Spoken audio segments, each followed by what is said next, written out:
C. Joseph Vijay எனும் நான்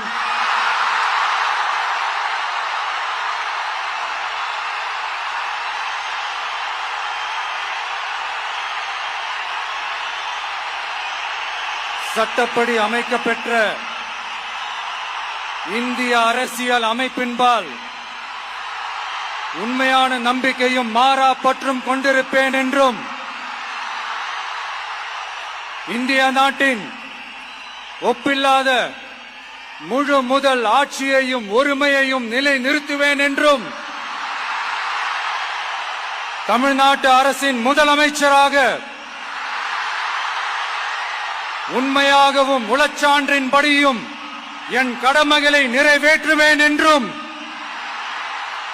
அரசியல் அமைப்பிற்கும் சட்டத்திற்கும் இணங்க அச்சமும் ஒருதலை சார்பும் இன்றி விருப்பு வெறுப்பை விலக்கி பலதரப்பட்ட மக்கள் அனைவருக்கும் நேர்மையானதை செய்வேன் என்றும் ஆண்டவன் மீது ஆணையிட்டு உறுதிமொழிகிறேன்.